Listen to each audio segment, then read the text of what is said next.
Oh, that's it? Okay. That's it. We here was popping. Hi, everybody. How Haven't are said you? that one in a while. What's popping, dog? Yeah, dude. So we're going to go a little out of the box here today, and we're going to recap the previous episode. Yeah, it was a big one. I hope you guys loved it. We had Vincent Genna, the psychic therapist. It was a really profound episode. And again, it was a huge one. And we also talked about stuff with him like off the show that we wanted to talk about, but we wanted to go into a little bit of what we talked about on that episode. And that shit was crazy, bro. So just for like a little bit of context, I said this on the episode, but I've known Vincent for 4 years. Just had a lot of like conversations with him and had hung out in person several times and like had followed up on some of his followed some of his interviews and watched them to kind of like see what he was about and things like that. And we met by these really synchronistic circumstances. Mm-hmm. Like I told the story how after George Norrie, we were like talking about him, and then we walked around the corner and he was at the ice cream shop, and I didn't mention this part in the show because just the nature of the conversation, and he was sitting right here. But after the ice cream shop, we walked around the corner and we talked for like hours. Oh, nice. In the parking lot, hours and hours and hours. And within a few months, he and his wife came out to our property and saw orbs with us. Damn. Yeah, like they saw. I didn't know that. I didn't know that. Yeah, they saw 8 orbs with us. I specifically remember 8 because back then it was like, oh wow, a guest is seeing like 8 of them. Like, this is crazy. Right. Now people are coming. It happens all the time. Times are different now. I mean, that was 4 years ago, 3 years ago. Now it's like, there might be 30 or 40 show up in a night. But. Yeah, it's funny. I remember it used to be like, yeah, sure, you guys could come out to the property and like maybe you'll see one. And they see a dot in the sky. Yeah, maybe you'll see one, maybe even 2. Now it's like you go out there, you're going to see 30, like back to back to back to back. I think the activity has exponentially increased. Yeah, it definitely has. It's like I really think we're like shifting into that next level of the awakening of consciousness, and I just don't think it's a coincidence that the CERN portal. Here's a little what if for you. Do you think it's because more and more people are becoming like more open to the idea of like collective consciousness and like higher spirituality and stuff? Do you think like the more that people believe in that, it exacerbates the activity of these light beings? Yes. I think it's like a lot of variables here that are happening all at once. Like it's some astrological shit. Like in the background, you have the stars, you have these cosmic hands and wheels of this macro cosmic clock that are just ticking and ticking and ticking. And meanwhile, for the last several dozen thousand years, we've been sitting around as these agrarian societies, like out in our huts, like looking at the stars, trying to figure out what the fuck it means. Yeah. But in reality, like they're just like the wheels of a clock, and they're ticking and they're ticking and they're ticking. And we're at that final hour where we're in that Aquarius now. So like shit's going to get weird. Mm. And that's what's happening is like, I think especially whenever they fire the CERN portal, things get weird. And we're going to come back to Vincent, but this has been on my head for weeks. I mean, we've been talking about this for days, but like back in 2012 was the first time. Right. And I think it's pretty abundantly clear. What you want to say something? No, I mean, just something weird is going on at CERN if you watch the opening ceremony when they opened the laboratory. It's like, we're just smashing particles together. Nothing to see here. We're not opening portals or shifting, time and space. We're not worshiping pagan deities. Yeah. Like, dude, you showed me that for the first time. I'm pretty sure that the opening ritual, the Goddard Tunnel. Yeah. Yo, it's fucked up. I was shook for days. I couldn't get it out of my head. That's like the most elite people on the planet were there. Yeah. Like if you guys are curious what we're talking about, it's in Sweden, right? Switzerland, sorry.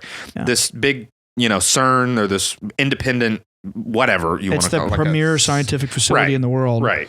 Their opening ceremony for their particle collider, that's what it was the tunnel. It was the Goddard Tunnel to the facility. Yes, and it was like the longest underground tunnel ever built. Go to YouTube or wherever and look up the opening ceremony for when they like first opened that tunnel. It's an hour-long satanic ritual. It is actually terrifying. It's people wailing like they're spirit possessed, and like a bunch of like Baphomet and a bunch of like Luciferian goat figures and like extreme like pagan ritual elements, like holding, because like if you look at the esotericism behind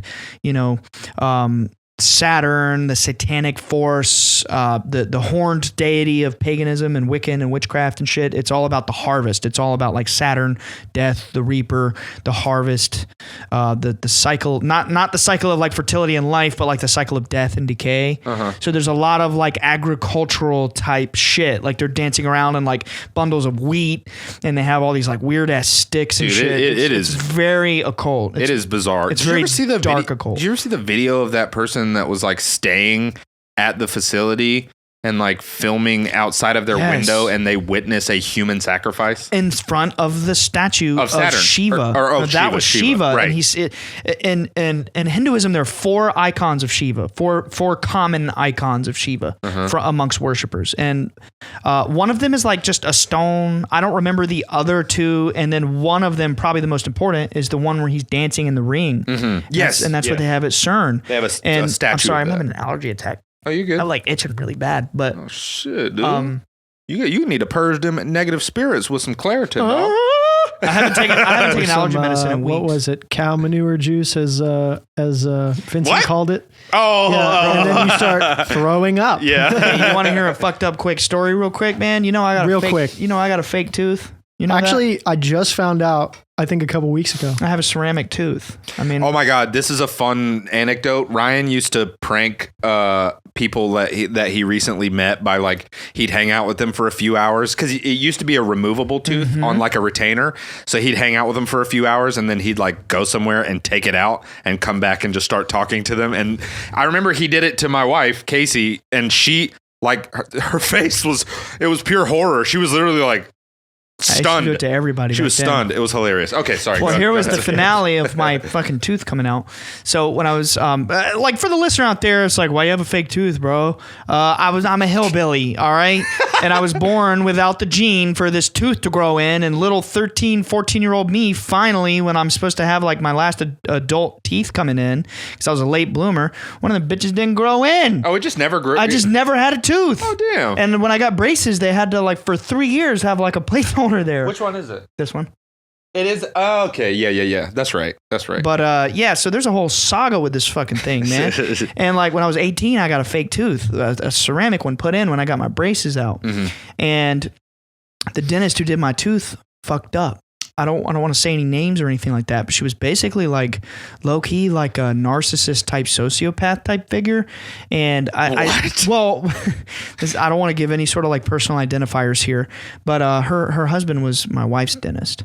And like, like she fired his whole office staff because she was jealous of like the dental techs or whatever, like accusing him of like, cheating with all this stuff. And then it turned out she did.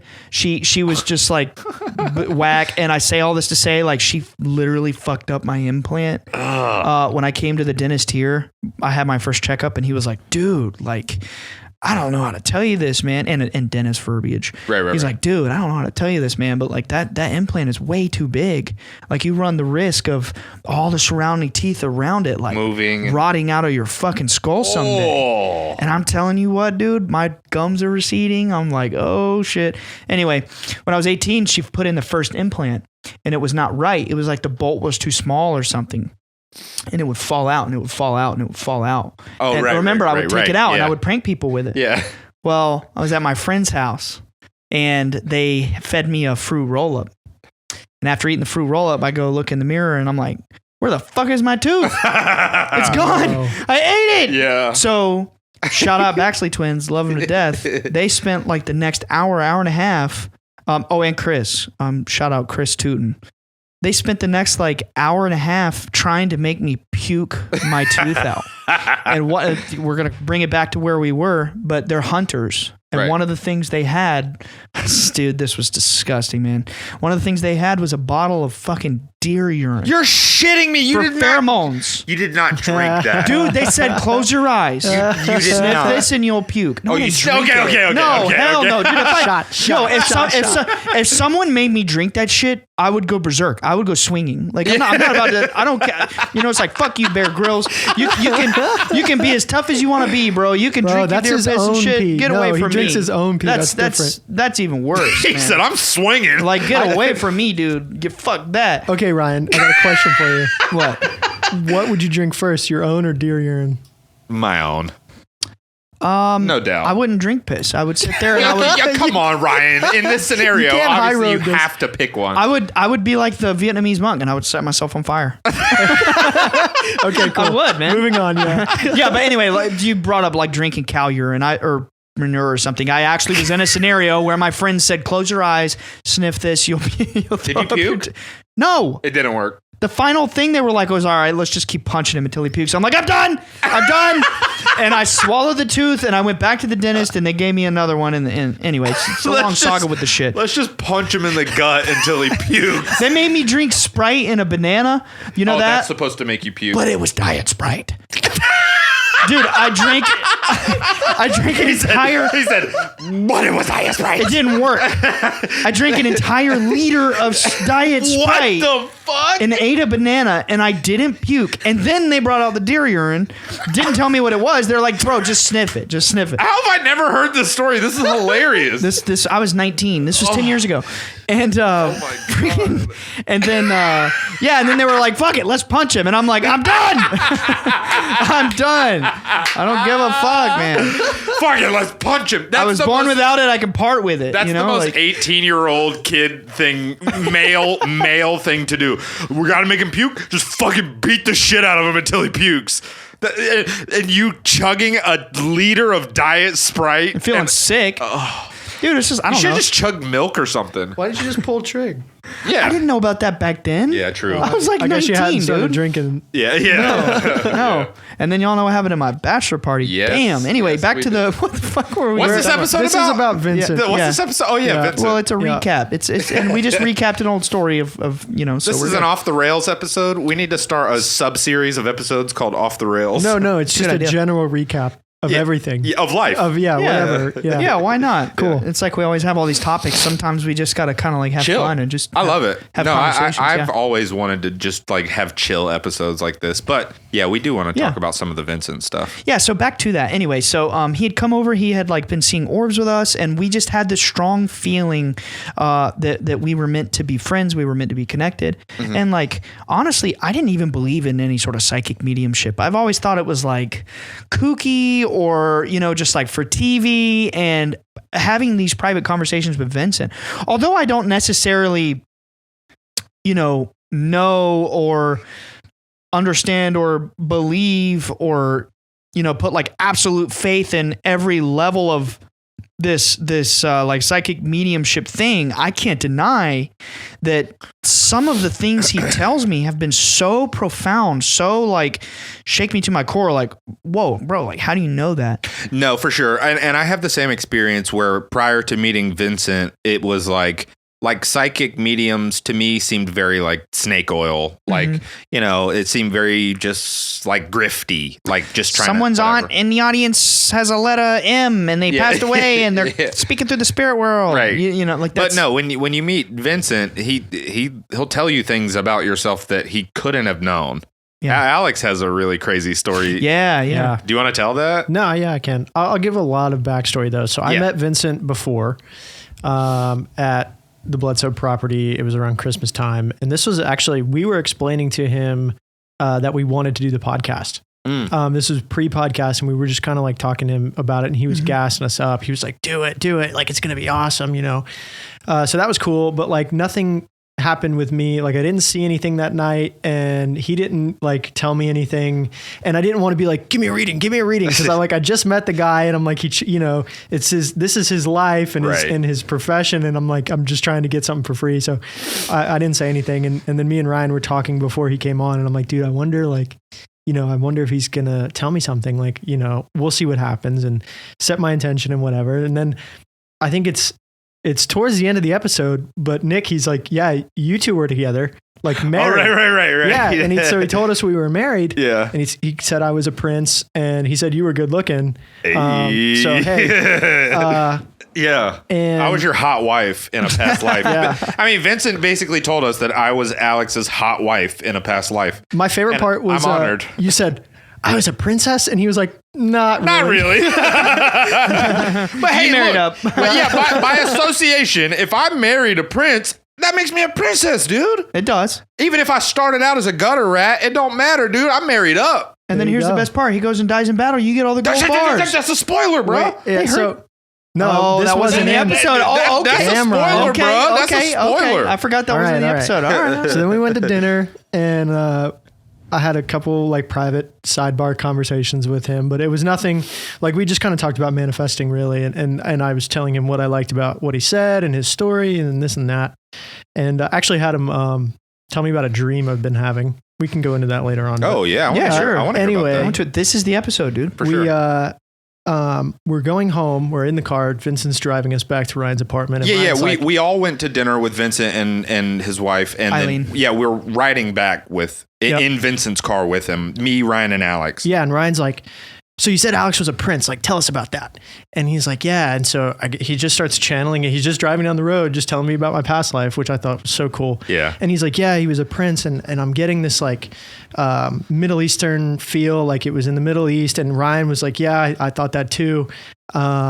And then he's like, yeah, you were a prince, you had a lot of money and you had a lot of power, and it was your father who was wealthy, and you were kind of an asshole. Like you were just really rude, and like you knew that you had all this money and power, and you were not treating the people around you very well. I was like, damn, like, okay. Unfortunate, but whatever. So then me and my homies, I guess, got attacked because of who I was and the way I carried myself. And he's like, yeah, and you might have a scar or a birthmark on your stomach because you got stabbed with a spear through the gut, and that's how you died. And that scar is to make you remember to not, use your power to be an asshole.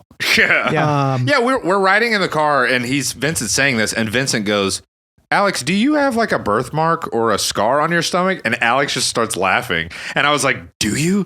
And he pulls his shirt up and he's got a birthmark. Now, Alex, this is up to you, bro. But if you want to like post a photo of that in the episode, because that's some compelling shit. If you want. I don't know. Honestly, that's up to you. It's your body. Nah, man, come on. You the magnet, but bro. straight up, he has like a 2-inch like birthmark right. It's like where Vincent said it would be. It's right underneath my left lung. Like if somebody were to stab me in the lung and like into the heart, like with a spear tip or something. Yeah, that's where they would stab you. And it's like, I swear to God, dude, like I have been with Vincent and Alex because I'm obviously the common link between them two. I have been with them every time they've ever interacted. I've never taken my shirt off for Vincent. He's never taken his shirt off for Vincent. Like, why the fuck would he know there was a scar or a birthmark right there? Yeah. And we're having this context, and like that's what I was trying to say. The sense I get about Vincent is like I come from a different world than him. I come from the world of like, you guys know where I come from. I don't really have to go into detail, but the whole like the beings and the psychic spies and like this like the raw psychic power and potential without all of the theater.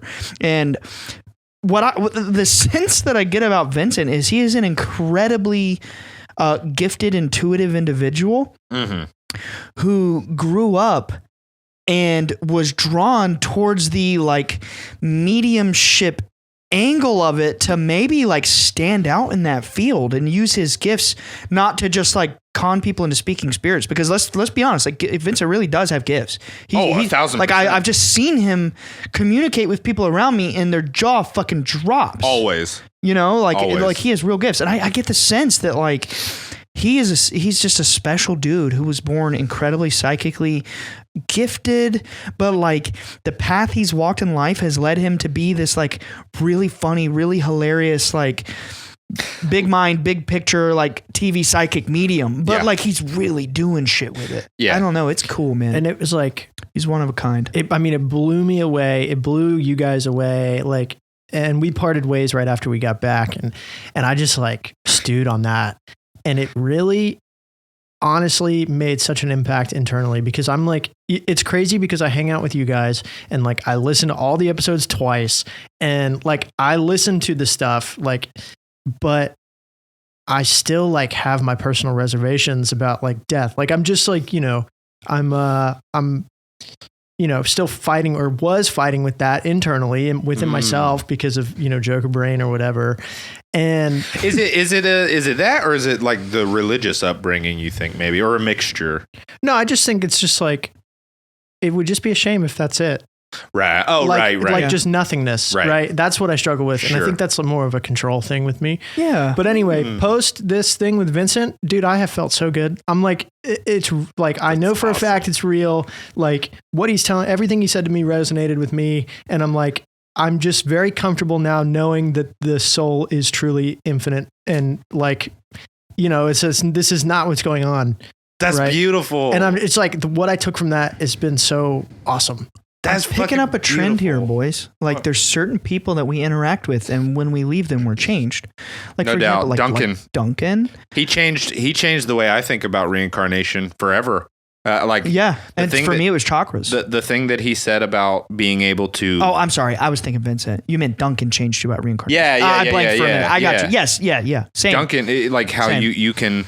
How he was like, oh, I miss my friends, and then the DMT entity or whoever it was told him like, you can come back here whenever you want. You can choose. You can come back here. You can come back to any point in time. Like, dude, everything is everything. Like it's all endless. You can just do whatever you want. Like that really, really changed my mind about that. That was profound, man. No, yeah, having Vincent was amazing. And one of the things that's so cool about it, too, is like, I don't know, in my experience, most of the time when you see psychics, there's this big grandstanding, huge drama. There's so much drama. It's like, everybody be quiet. Everybody be quiet. The spirits are speaking right now. Yeah, no, Vincent tells you like he saw it happen. Like, well, that's like, he's like, yeah, no, you were a prince in a past life. You probably have a scar on your torso. It's like, he says it like when he said we were married on the episode, I thought he was joking. He rolled right from a joke like into the reading. I'm like, whoa. At Ryan's wedding, he came up and was like, yeah, you guys were sisters in a past life. And I laughed. That was the first time I ever met him. I laughed. And he was like, no, really. You guys had this big competition thing where you were always trying to like one up each other, but there was like a deep love, but it was this weird and I was just like, he's spitting facts right now. Like I thought he was kidding, but that's what he does. He talks about it because he sees it. Like he sees it. And that's what I thought was so funny, bro. Like when he went on Logan Paul's show, Logan Paul had no clue what he was getting into with Vincent. And he said, oh yeah, you guys were bitches in a past life. Yeah. And dude, you gotta go watch it if you haven't seen it, or anybody out there. It's just so funny. Yeah. But I've watched him at least half a dozen or a dozen times, like being in his proximity and like meeting other people and then having a conversation with them, and like he just locks eyes with them. And it's funny too because he's a literal classically trained psychotherapist. Like that was his like day job, so to speak. Yeah. So it's like he's tuned into the psychic shit, but also like the human observation of like the psyche and the psychology, and it's so like, cool. It's like the balance of both worlds, man. He just changes people's lives. It's really incredible. Like I've watched him rock people to their core. Like my mom. You know how skeptical my mom is. So did he do some kind of past life readings for her and stuff? Oh yeah. Really? Yeah, the night that Alex was there. To just one last thing to comment on what you just said. I think that's what makes Vincent so singular, is that he has such a thorough knowledge of psychology. Exactly. And he is so psychically sensitive, and he marries those two things in a beautiful balance. But yeah, what happened with your mom? I don't remember exactly what he said, because it's like the kind of thing like, you know, like when it's for you, you resonate with it and you hang on to it forever. But he said some stuff to my mom and my dad and like my siblings and everything. And they were all just like rocked, like, whoa, like, what the fuck, bro? And you got to remember, like, again, I'm not saying this just to say this, but like we've met some mind blowing people. Absolutely. Like some really mind blowing people. And like Vincent is one of them. And Vincent is one of them. Yeah. And it's like, it's just mind blowing. Like let's go into what else he said. He said some of this on the episode, and we didn't get really into detail of this, but he talked about you being the philosopher. Remember? Yeah, and that's mind blowing. It is mind blowing because Ryan and I have talked about it before. How there's for a year. Oh yeah, for a whole year. How we've traced my lineage as far back as it can go on like through like the ancestry stuff, and we tracked down like the general island in Greece where my lineage comes from or whatever. And it just so happens to be the same place that one of the first philosophers, literally the founder of metaphysics and the founder of the Elean school of mysticism and philosophy that every major Greek philosopher attended. This guy founded the school. Just so happens that his name is Parmenides. My last name is Firminides. And like phonetically, it's not a leap to see that it could have been that change or whatever. So I found that out roughly, a year ago or something like that. Then Vincent, not knowing this, never having this conversation, not even knowing you're Greek, I don't think. No. He didn't know anything about that. Not knowing any of that tells me, I think you're a reincarnation of one of the first Greek philosophers.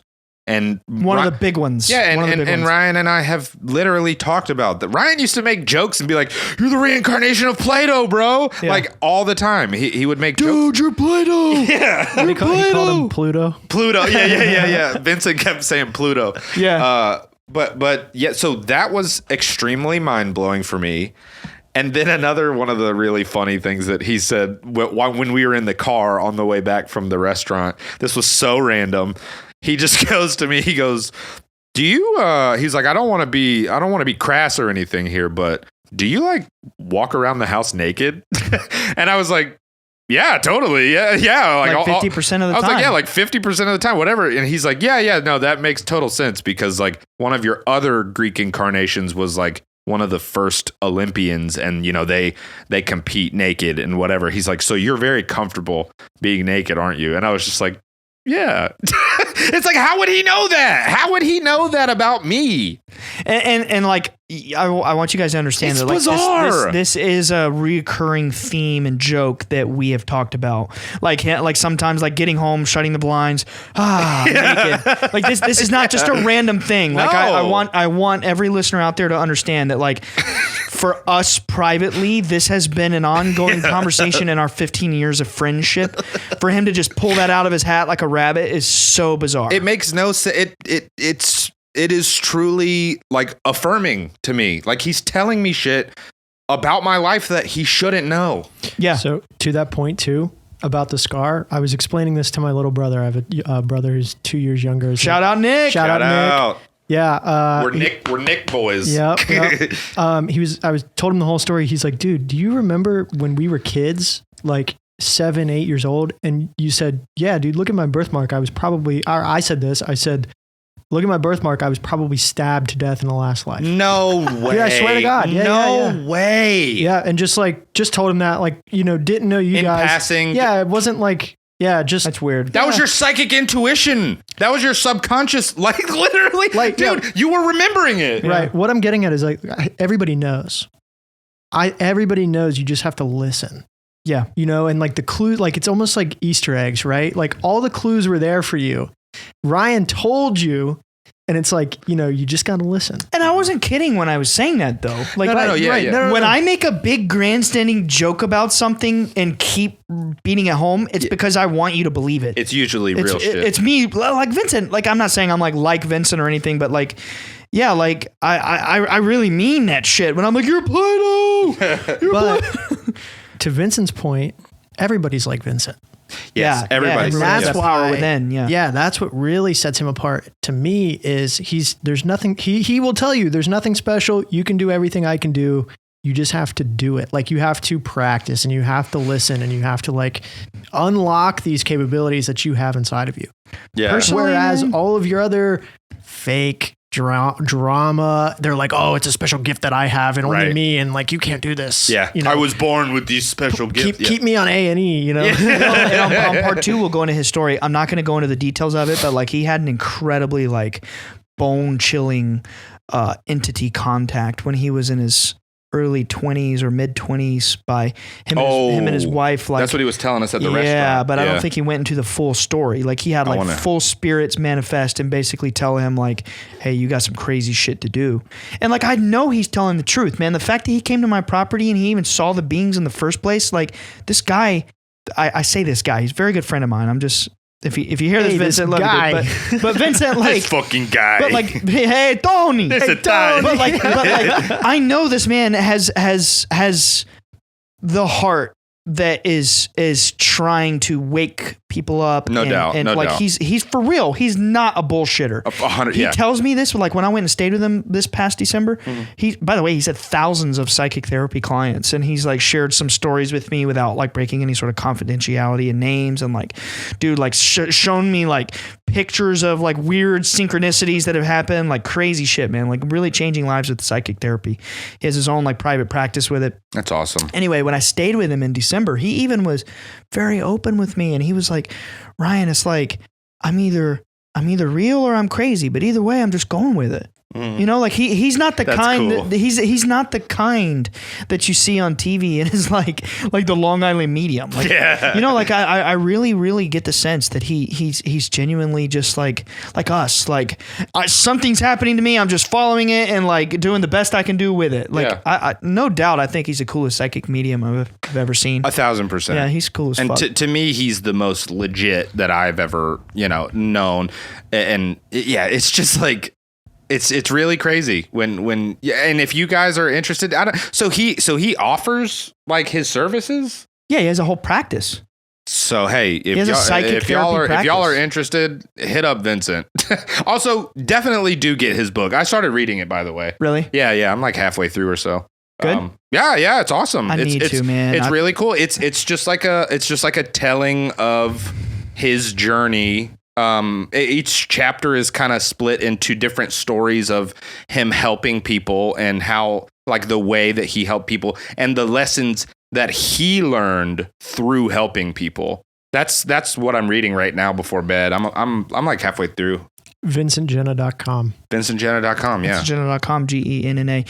And like, this is funny because it's starting to sound like a big plug, but it's really not. We honestly were just so moved by that episode, like between the three of us, that we just wanted to like kind of talk about it and lay a little bit of the groundwork for like, you know, like why we're so like into what he was saying and what he was doing. And the reason I feel that's important is because I feel like the old world, you know, the pure mention of something like, you know, for example, we always talk about crystals and how they're stigmatized. And like, that's the whole reason of trying to like talk about them in the first place is destigma. Psychic medium gets a bad rap, dude. For no doubt. Like the second I ever heard psychic medium, I was like, bullshit. Yeah, fake. You know, oh, that guy sees aliens like me. I've heard it my whole life for UFOs. Bullshit. But like, that's kind of what I want people to understand is like, it's not all bullshit. No, it's absolutely It's really not. Like, there's real, genuine people out there. And it's also like, we're not here saying like, literally everything Vincent says is gospel. Like, y'all saw the episode. There was definitely some things on the episode that we didn't necessarily agree with, but I love the idea of having people in here that have different points of view. Like, that's what leads to interesting discussions. Like, if we're all just in here nodding our heads and saying the same shit and like, yeah, it's boring. It's not interesting. And how funny was that, bro? Oh, when so he was funny. like, he was going on his like on his rant. But he's like, and oh my god, the New Agers. Bro, we're talking about like making a fashion line called New Age Drip. Yeah. And like Crystal, and he's like, the New Agers are like, and now they're doing ayahuasca, and I'm like, bro, just did DMT. You said, I feel like I'm in a pot of boiling water. Did I say that? Yeah. That's funny, man. That's funny. Yeah. But I love it because what I feel is like, you know, us in this field, like us, me, you, Alex, the Isaac Weishops, the Omies, the Duncan Trussells, the Omies, the Vincent Gennas, like the people who are in this locus of reality where we're trying to like make change here and like, you know, exchange very deep concepts. I feel like we're all on a team.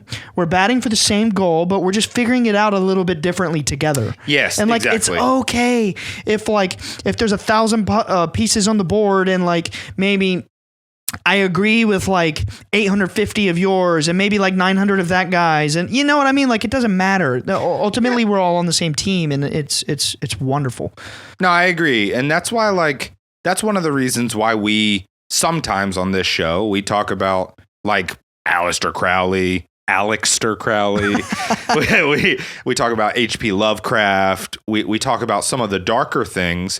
It's because like I don't believe in absolute, in absolution or whatever. Right, only a Sith deals in absolute. Like I don't believe that you should throw the baby out with the bathwater, as you say all the time. Like, I don't believe that because somebody may practice things in a different way than me that I may even consider dark, quote unquote. I don't condemn them or be like nothing that they say has any value or anything like that. I don't believe that, and I think it's awesome to have these open discussions and shit where you can find the common ground. Right. Well, kind of same thing is going on in the conspiracy world where you have, really, really solid evidence, and then it kind of starts to build a following, and the following starts to attach its own bullshit. And then it kind of turns into Nick's trauma brownies, where it's 99% brownie, but 1% human shit. And it's like Nick's trauma brownies, dude. That's fun. Yeah. Then you can't eat the brownies. You know what I mean? So I think what he's talking about, right? Yeah. I know the story. That's great. Right. I mean, the same thing going on. Like, you don't want to eat the brownies now, even though there's 99% of truth because of, whether it's government agencies or just people looking to destroy the narrative or the solid foundation of truth in a certain theory. You know what I'm talking about. No, 100%. Yeah. I just read for the first time Call of Cthulhu. H.P. Lovecraft. It's one of my favorite books ever. It's incredible. It's a really quick read too. Yeah, so like hour and a half audio listen on YouTube for free if anybody's interested. Oh, you can also just look the thing up. There's 5 chapters. It's literally it might even be 3. It's very short. It's super short. Yeah. The only H.P. Lovecraft book I had read before was Dagon. But like the reason I mention that is like I get a lot of bad feelings from reading H.P. Lovecraft's work sometimes. Like some of the verbiage that he uses. And then like there's a lot of dark stuff in it. But on the other side of the coin, I see a lot of really inspiring mystic things that like the ritual magic shit. Yeah. Like he was really tuned in. Exactly. And when I see those things, they reaffirm the beliefs that I have in my own life and the things that I do in my own life. And to be honest, they also reaffirm that like, oh, I am supposed to be feeling bad about those specific things because those are dark things. And so, whatever. I say that to say like, H.P. Lovecraft was kind of a bad dude, but he was also kicking dope shit. You know what's craziest part about that though? Like again, like, I mean, if anybody's ever read this is not an H.P. Lovecraft episode, but if it's brought up, I got to make this one comment. The craziest fucking part is all of that knowledge came from his dreams. Every book. Yeah. It came from his dreams. The ritual magic, all that shit. Yeah, he was having dreams. Psychic. Yeah, for no doubt. He was 100% psychic. He's taking it behind the scenes. Hey, what it's doing. What it's doing. What it's doing. No, I think that's crazy though, that he spawned this entire universe of original. It's like a mythology. It's the first. Yeah, it's like a complete horror mythos. He spawned all of this because he just started having weird dreams. Yeah, and I love the fact that like his stories are low key about him, but he just like changes names and changes certain details and whatever. Like the Call of Cthulhu is about a dude who starts having weird dreams and they lead him down this rabbit hole and he ends up finding and releasing Cthulhu. So you haven't read Color Out of Space yet? But I'm going to. Read it. Yeah, we just watched that movie. It was my first time watching it. It was cool. Yeah, the book is phenomenal. Yeah? Yes. Yeah, when we finished the movie, I was immediately like, I have to read it. But we're, working on the Twice Born album, and we have a song about Cthulhu. That's my favorite one. I was doing homework. The Cosmic Horror. Yeah, with every song, when I'm writing the lyrics, because every song on the EP is about a different god from a different pantheon. So I go and I do a bunch of research. My wife actually bought me this awesome mythology book, and I just do hours of research to get inspiration. So I was like, okay, I got to read Call of Cthulhu before I read Color Out of Space. Oh, that makes sense. Yeah, that's why you read it. Exactly. Okay. I was trying to, and I've started writing those lyrics. But anyway, yeah, the whole point of that was to say like, don't throw the baby out with the bathwater. Like, even if you're getting dark vibes from something, there's probably still a positive lesson you can learn somewhere in there as long as you're careful. That's why I love horror movies, man. It's like I've experienced extreme ends of like the dark and the light throughout my life. And, it's like when I observe these dark, fantastical, horrific movies, I don't know, man, it does something to me. It's like, if the dark is true, the light has to be true. It's this duality thing. And it's like you see these industries kicking and screaming and pushing these like dark messages into movies. But also it's kind of like, I don't know, man. Like I get the sense that it doesn't faze me. It doesn't affect me. Like I feel like, confident in my spiritual knowledge or being a spiritual being. And it's just like fun to me. Like, haha, like I laugh at horror movies. Yeah. It doesn't fucking freak me out because I don't know. Like I know it's powerless. It has no power over me, but also like there's really cool shit that like there is super ritual dope type of shit that they leak into these movies, like Eyes Wide Shut and shit. Oh, dude. Yeah. The Wicker Man. We're gonna watch. We gotta watch The Wicker Man, bro. Casey's never seen Eyes Wide Shut, and so we're gonna watch that one soon. Oh my god, dude! I'm kind of upset it's on Netflix. I had to buy the DVD on Amazon because I wanted to watch it, and now it's on Netflix. I feel we just watched Clockwork Orange for Casey's first time. And for my friend Raven and Nathan's first time, we all watched it together at my place. Yeah. And what's the consensus? Everyone was like jaw on the floor, like, holy shit, this is incredible. And I didn't even have to say anything to them. But after the movie, they were like, was that about MK Ultra? And I was like, yes, it was. Wait till they watch fucking Eyes Wide Shut. Oh, dude. They're going to be like, is this about like secret elite pedophilia rings and sex magic? So do I like the movie because it's cool or because its name's Alex? Yeah, you probably because his name's Alex. Yeah, that makes sense. But it's also it's also a really, really dope movie. How much time are we doing okay? Yeah, we're about 45 minutes. Oh, perfect. I never got to tell what Vincent said about my past life. Yeah, I gotta hear that. Dude, tell it. Yes. Thank you. I know he said a little bit on the episode we did with him, but he basically said that in a past life I was like a monk at a major monastery, like some sort of head monk or something who had mastered energy control, and that I had come into this life to try to teach other people energy control. And finally enough, he was like, "Oh yeah, and Alex was there with you, and he was like learning from you, and you were teaching him energy control and things like that." I don't think he indicated me and you. Oh, he talked about us being sisters at the wedding. Yeah. Well, that's at the wedding. Yeah. I don't remember how much he went into it on the episode. Not me and you. Well, no, not that part. But he talks about how like souls are attracted to each other, and they often, like more often than most people would think, souls continually incarnate in kind of the same groups and circles. Yeah. And souls tend to like soul contract. Yeah.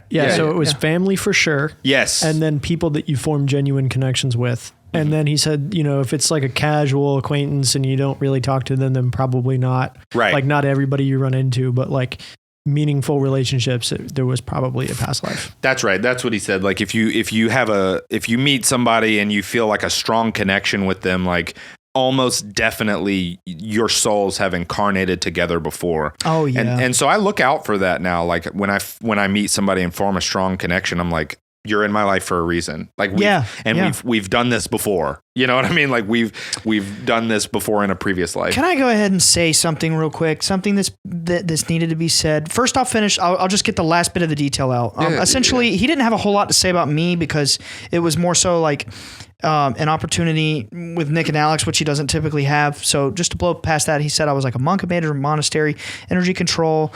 Me and Alex had worked together, and essentially like the whole consensus is, for me, that blew my fucking mind. Yeah. Because since I was a child, I'm telling you, man, I just can't describe the first time. I know where I was. I know exactly where I was. I know I was in diapers at my cousin Jacob's house. My Aunt Tammy's, and I was upstairs, and he's 4 years older than me. So he was like an older kid, and I was 3 years old, and Dragon Ball came on the TV. And the second I fucking saw that, I was It was like imprinted on my soul. Like you just have no clue. It's the Easter eggs, man. The clues. It's funny because I remember this. It's exactly where I was, and funny enough, it was my cousin John. Yours was Jacob, mine was John, and I remember seeing Dragon Ball, and I never forgot it. I've got a Dragon Ball right here. And by the way, we watched the Dragon Ball superhero movie last night. It was incredible. It was fucking mind-blowing. Yeah, it was phenomenal. But to be serious for a moment, like what I'm getting at by telling this is not just trying to simp over Dragon Ball. What I'm trying to say is as early as I can remember, a baby dude, I've been obsessed.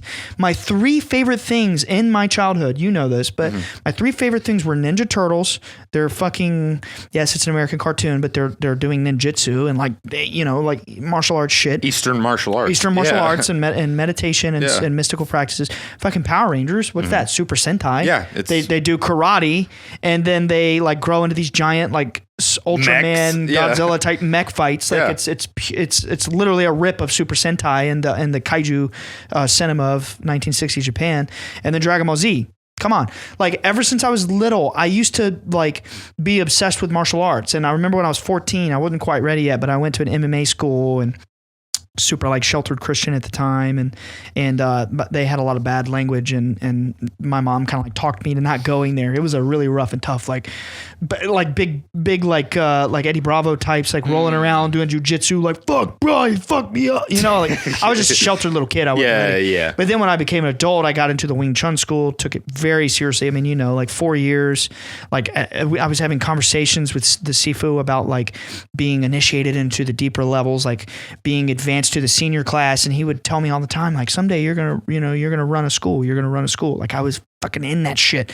Like I had a wooden dummy in my backyard. And then to bring it all back, bro, I've always been obsessed with Dragon Ball, which is about these magical fucking crystals that are created by godlike beings to manifest your wishes into reality. But it's also based on Sun Wukong, who floats on a cloud, and he has this magic staff. What's the Wing Chun weapon, bro? What? Power pole thing? The pole staff. Yeah. Yeah, so it's like these themes have been like surrounding me to be obsessed with this mystical Eastern practices. So it blew my fucking mind when he told me that in a past life I was a monk. I feel like that's what I've needed to hear my whole life. It just makes perfect sense. It just makes sense. Yeah, it makes sense. Yeah. It finally made me feel like, dope, I've had a cool past life. Yeah. Is it this guy? Is it that guy? Is it that guy? No, it actually makes sense. It actually makes sense. So kind of speaking to that too, he said, when you were teaching me about my energy at the monastery. And he told me that I was obsessed, and quite a few other, I think he said monks, like were obsessed with levitating. And then he told me, he was like, have you ever heard of the monk who levitated and went to heaven? I'm probably going to butcher the shit out of this, but basically the monk levitated across the water and then later on died, went to heaven and said, God, did you see that? I levitated across the water. I mastered my energy and I levitated. And God looked at him and said, so what? For $1, you could have taken the ferry. Like, who cares? And I'm like, you know what? Yeah. Like, that's so weird. I was obsessed with levitating because now I'm like surfing. And he's like, yeah, you're still levitating. Oh, like, yeah. You didn't learn your lesson. Water, bro. Like, right. It's like energy That's control. wild. Yeah, and so he was really kind of weird. talking to me about my energy, and like, he was like, do you ever just put your hands on people and like they calm down, or like you change their energy? And I was like, no, but I'm going to try. There you go. So, yeah. Well, this is what I was going to say after that. And This is something that I've been meaning to do for a while. There's a man out there, a very thoughtful, generous, caring man by the name of Mr. J. Oh, damn. What up? Who loves our program. Shout out, Jay. Love you. It's my father-in-law. Yes. And I wanted to take this moment to acknowledge we see and appreciate that you are the biggest fan of this program. And I salute you. We salute you. I salute you, Mr. J. Thank you for letting me grow up and play at your house.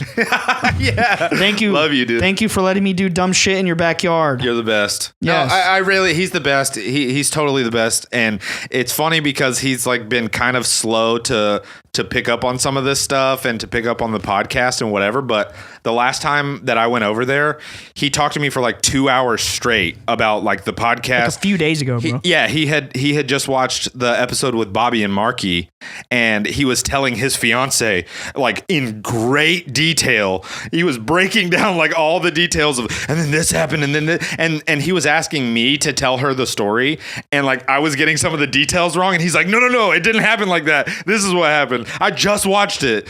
So it's just like, okay, I was there, but okay. No, like that's the reality of it. It's just funny. I was like, it's been like a month since I've heard it, and you just heard it 2 days ago, so you probably do remember it better. It's cute. It's adorable. Yeah. Like, it's funny that he's like, no, let me tell it. But you're the one who... He's our biggest fan, bro. The host. It's just so funny. Yeah. It's funny to me. Yeah. Shout out, Mr. J. We really... Shout out. I get like a lot of joy every time they bring you up about like listening to the show or like buying his whole family hats and shit like that. Yeah. Like, he didn't have to do that. I know. Yeah. Oh, reminds me. We've got a small handful of hats left. Right. And we honestly don't know when they'll be coming back. Like the hats was just kind of a prototype run to enter into the new age drip market. Yeah, and it was also like a cool 1 year anniversary thing for us to do. It was, you guys have been hounding us about merch for a long time, so we were like, let's put together a really cool premium hat. Most of them are sold. There are a few left though, so if you want to grab them, bledsoesaidso.com. And then, look out in the future. We're definitely going to continue at some point trying to do merch, but right, we've got some ideas, but it won't be a hat. But we're going to be focusing on the Patreon here soon. Right. Totally. We have a new perk for the Patreon, which we're going to be doing tonight. So you guys probably, by the time this comes out, But anyway, the new perk for the $5 tier, now you get not only the Discord and the early episodes, but you also get access to the Bledsoe Said So Minecraft server. Yeah, Nick put a lot of work into this shit. Yeah, I put together a cool little Minecraft server. Me and Alex are huge Minecraft nerds, and we're going to induct Ryan into the Minecraft nerddom. My wife loves Minecraft. A lot of the Omies really love Minecraft. So if you out there are into Minecraft and you want to jump into our cool Minecraft world, we have a huge replica of the Bledsoe Said So sigil just floating in the air. We're actually going to be building some of like the Bledsoe sites in the world. We're going to build like where the first encounter happened. We're going to build cool replicas of all that stuff. But anyway. Also down the road, probably going to be having some like semi-frequent Minecraft events just for patrons to just be. It's an always online realm that we pay a subscription for to keep it up. So like anybody can just hop in and hop out at all times. Exactly. But we were thinking it'd be cool to do like semi-regular events where it's like, hey, let's all get in at the same time. Yeah. And like go raid, caves or things like that. Yeah. Talking about events too, we just had a Discord event that went really well where we just kind of talked for hours. Yeah. I stayed on till like 1:30. Ryan usually stays on those for like 4 or 5 hours. More like 5 or 6. Yeah. Yeah. Right. So if you're interested, hours. that's another thing that we do with the Discord. We do these cool events where we'll all just get in and talk, kind of just chat, whatever. We also do movie nights, which is coming soon. We're going to have a movie night in the next couple. Well, you're going to be in Germany for a little bit. For 2 weeks. But when you get back,